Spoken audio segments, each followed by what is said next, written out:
Hello everyone, I'm Misty Tang, and instead of doing a full commentary on Grey Eyes the Slaves, I've decided to do just a shorter session of a question and answer thing. So let's get started. Bubba Smith asks, well, first they start off saying, hello, fun to see the slaves end, but I can't wait for Grey Eyes. Love your characters, their designs and personalities are so exceptional, and I wanted to take a moment to say thank you to that because I've worked very hard to make my characters the way they are, and I really appreciate that people seem to enjoy them so much. Anyway, my main question is about the slaves in general. Are they allowed to marry and have families, even without running away? And the answer to that is no, not really. And I'm a little surprised at this question because I got it several times just throughout posting the comic, and I'm not sure I understand why people are so confused about this. The way slavery works is that people are not treated as people. Basic human rights are denied. And marriage and love and families are basic human rights, so of course they are denied. Slavery is all about control and punishment and things that are inhumane. So, of course not. They're not allowed to get married and have families without, being given strict permission about it. And even then, it's not something that happens that often. The only circumstance that I can think of for slaves being able to get married and have families is if their owner just doesn't care anymore, like maybe the owner's old. They don't care, they trust their slaves. They can have children and have families, and they're not going to run away. So that's pretty much the only situation I can think of, unless, they're just a kind slave owner, but that's not really something that happens too often, especially within the world of Grey Eyes.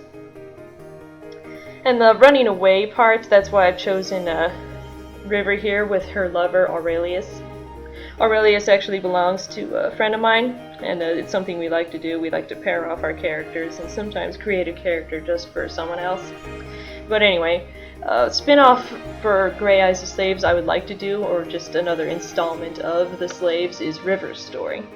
And it would have to do with Aurelius here, and it has to do with running away. So something to look forward to in the future, which I would hope I would get to begin that comic sometime after Grey Eyes itself, or maybe even during, but we'll see where that takes us. Next question is from Moonstone27. Their question is, granted the king probably wouldn't, but if he chose, could he give his slaves freedom? And the answer to that is yes, of course he could.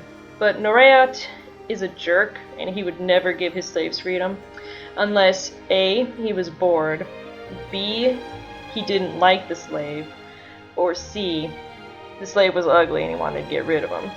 But more often than not, instead of giving them freedom, he would just sell them over again. Because, he didn't like them, so sell them off. But he might give freedom to someone who was old and just basically useless, and trying to sell that slave wouldn't give him any profit, so he might free an old, useless slave.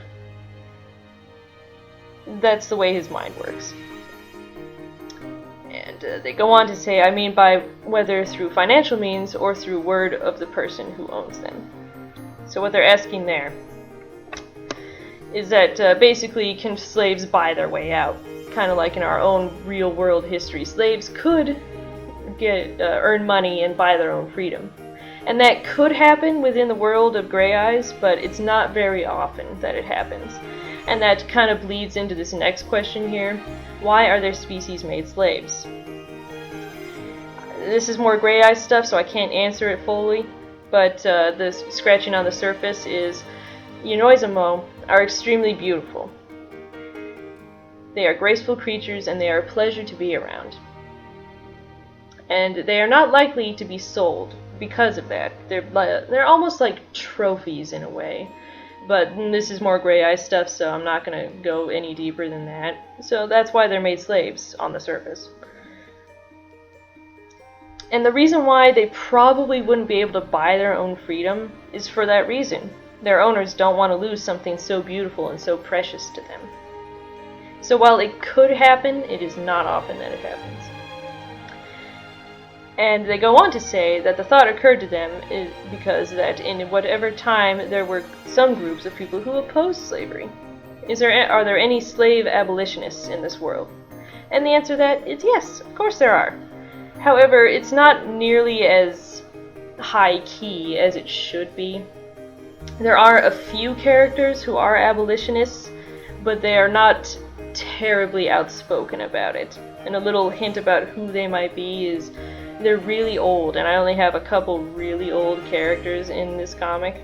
So there's your little hint about who the abolitionists might be. And there are a few other like minor abolitionists, but they're not like hugely into it. Like they kind of oppose slavery, but they're not gonna, overstep their bounds and start speaking out about it. Because slavery is pretty huge in this society. And they finally say, do the Yonoizamo ever hear of someone trying to request freedom? And the answer is yes, of course. It doesn't happen too often because of just the way their society is built, but it does happen. But the thing with requesting freedom is that it often ends badly. So the slave would either be punished, locked away, or possibly even killed just for asking the question. So it doesn't happen that often. And their very last question is, will we learn more of Master Damien? And yes, of course we will. Damien's a fairly major player in Grey Eyes, so we get to learn a lot about him. We get to learn a little bit about his history and, who he is and why he does what he does. And we may not get to everything about him within Grey Eyes, but whatever I don't get to but want to cover will be covered eventually in a spin-off, most likely. So there's a lot of Master Damien to look forward to. Kevin the Radio Guy asks, I'm interested. What's with their faith and gods in this world? What's the pantheon? What gods are the most popular, and what do they dictate? And this is another Grey Eyes heavy question, so there's only so much I can answer. But their religion is basically just the great god and the great goddess. So those are the two figures that they worship. And the reason I've chosen this portrait off to the right, it's of Davon and Mira, their husband and wife. So yeah, slaves, these two actually aren't slaves, but Yonoizamo do marry, if they happen to be free. These two happen to be free, and they are priests within the world of Grey Eyes. So they show up in Grey Eyes a little bit, and I would actually like to do another short comic just about them, just so that we can explore a little bit more about the religion of Grey Eyes, because while we do get into it in Grey Eyes, we don't get too deeply into it because there's a lot of stuff going on in Grey Eyes, and it doesn't feel right to take a break and just talk about their society for like 3 chapters. So anyway, that's who they are. So basically what the Great God and Great Goddess dictate is peace and love. Finding the one that you love so that you can become a better person and make the world, in turn, a better place. That's the scratching on the surface answer. That's what their pantheon is. It's all about love and kindness and finding your one true love so that you can bond and make society a better place, because when you're with the person that you love, they make you a better person. And again, this is more Grey Eyes stuff, so that's as far as I'm going to get into it. So lots of stuff to look forward to in Grey Eyes. Anastasia 122 asks, what's Kern's role and what is he doing? There was a lot of confusion about Kern, and that's kind of how I set up the story, is that there are a lot of open questions and not all of them are answered. And I set it up that way for a purpose. Mainly because there are a lot of things within the slaves that kind of segue into Grey Eyes itself. So I wanted to leave it open so that you can find those answers in Grey Eyes. But another reason I left quite a few things ambiguous in the slaves is because I don't think that every story should spell out every single element of the story. You can find these little pieces and kind of put them together in your mind so that it makes sense. You don't have to have it spelled out for you. And I don't really like it when people take like 4 pages just to thoroughly explain something that you could put together yourself. So Kern's role was intentionally left a little bit blurry, I guess. But basically, if you just want the quick overview of what his role is and what he's doing, Kern is a slave of the king, and in some way, Kern got the attention of King Noreat. Probably because Kern's kind of a goofball and he's kind of fun to be around, so Noreat got interested and decided to bestow his favor upon him. And what that means is many things. The king's favor can mean many things, but in Kern's case, it was a sexual relationship. So that was Kern's role. He had the king's favor. He was the king's favorite for a little bit anyway. And that's basically, potentially, Clara's future. And that was River's past. River had the king's favor, she lost it, and then it went to Kern. Kern is almost done with the king, or rather, the king is almost done with him. And now Noreat is looking at Clara as his next favored. Perhaps. So, that's Kern's role in a nutshell. How he feels about it is a little ambiguous.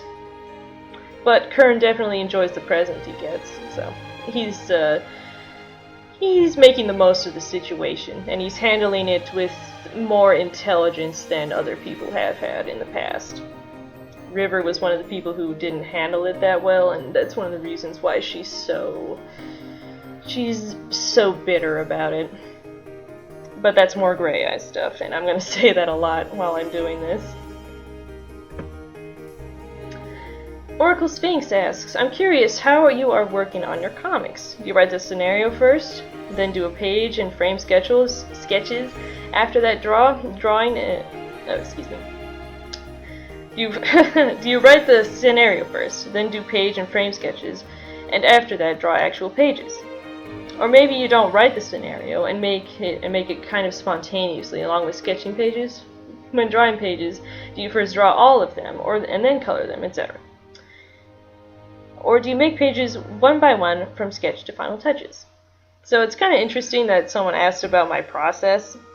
So I'll talk about it a little bit, but I won't go too deeply into it. So basically what I do is I just basically think about the whole story before I even start writing it so that I have a basic idea of a beginning, middle, and ending. And then I write it. I do a very bare bones kind of script.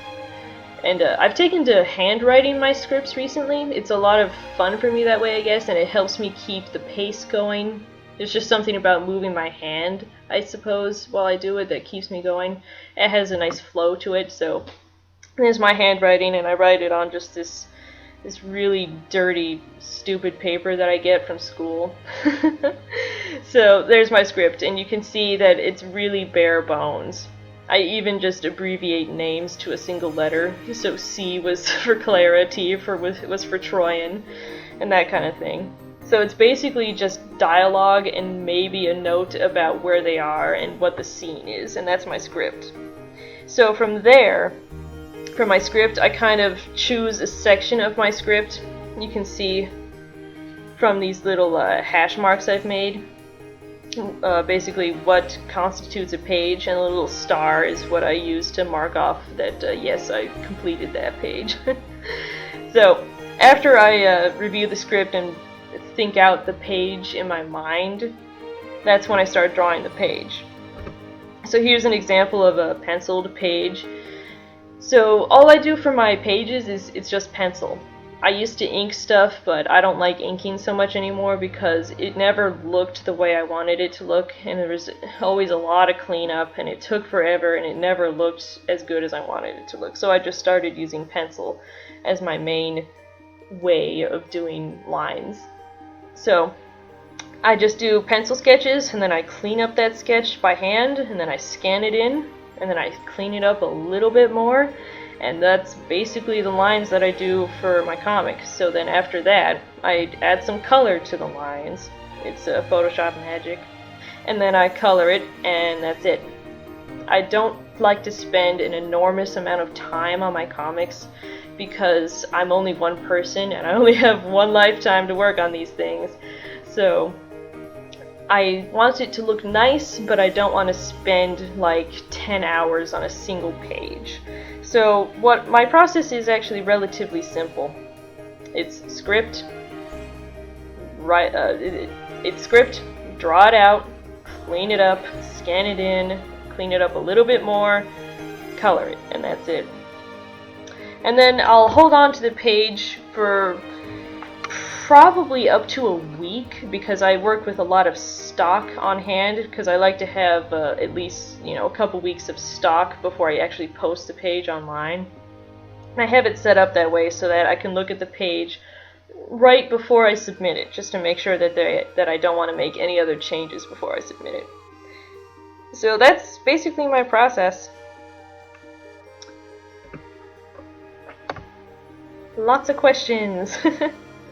Rachel Illustrates asks, are any Yonoizumo ever allowed to take an equal place in society, like have the same status and same life opportunities as the humans?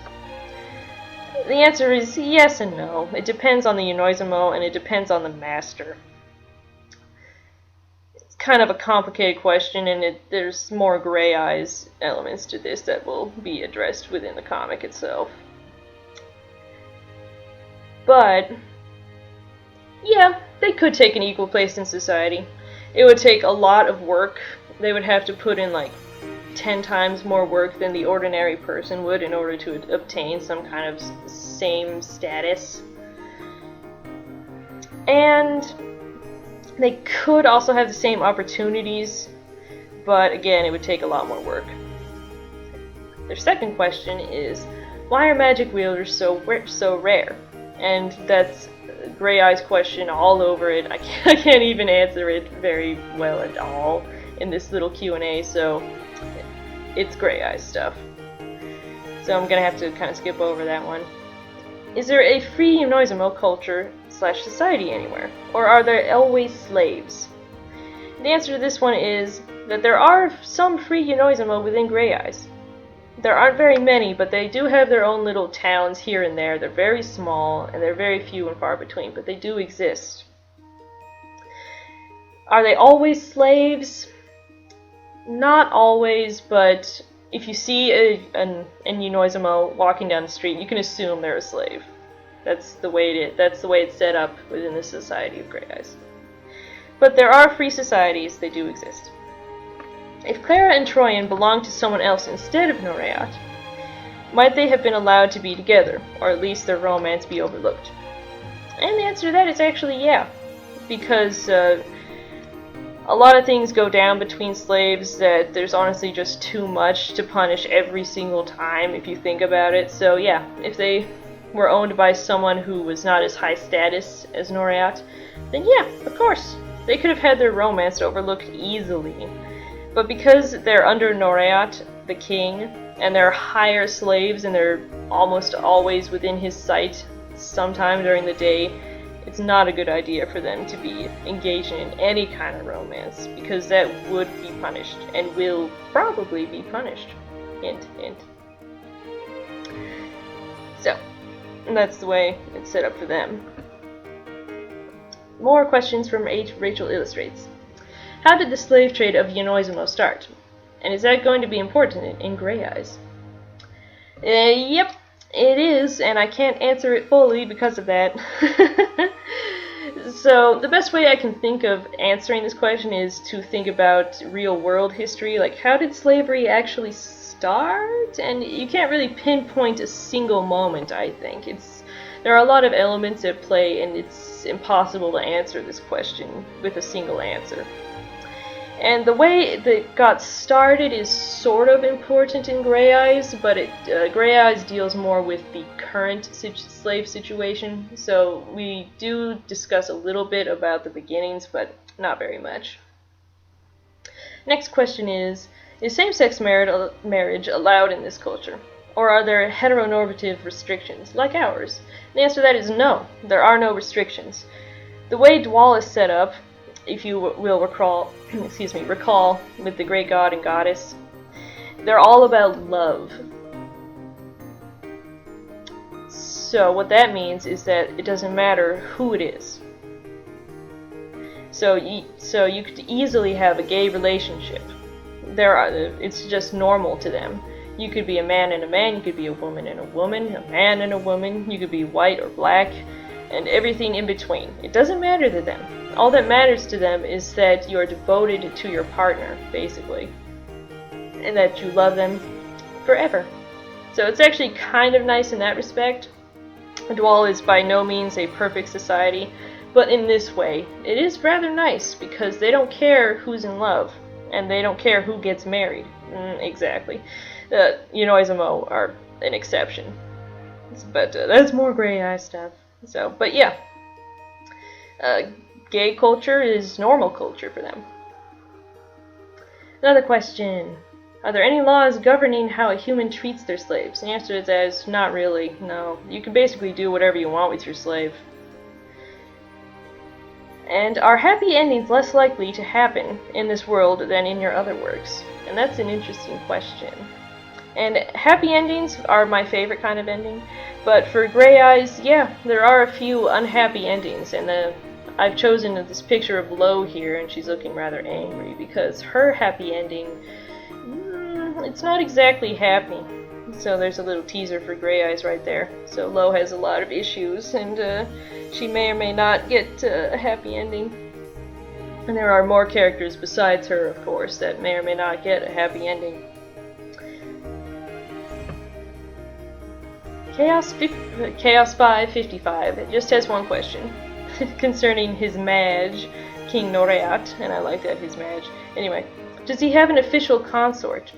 He needs to get producing an heir, I should think. How does that work in his realm? And the answer is no, he doesn't have an official consort. Noreat is an interesting man. He has a lot of things going on at one time. So, he's a very promiscuous kind of guy, and people have learned not to ask what he's up to personally. So he's always got some kind of consort, but never an official one. And as for an heir, this is more Grey Eye stuff. A blood heir is preferred to inherit the throne, but it's not a written in stone kind of rule. So a blood relative may not necessarily succeed Noreat. So, something interesting to look forward to in Grey Eyes. It's touched on a little bit, but it's not a major key element to Grey Eyes. So, but hey, I might do a short that explores that aspect of their society. I like doing shorts, if you haven't guessed already. So that wraps up our little Q&A. I hope you enjoyed it. I enjoyed making it. And I hope that you'll stay tuned for Grey Eyes itself. It's going to be a large project, and I hope you'll enjoy it. Thank you for listening.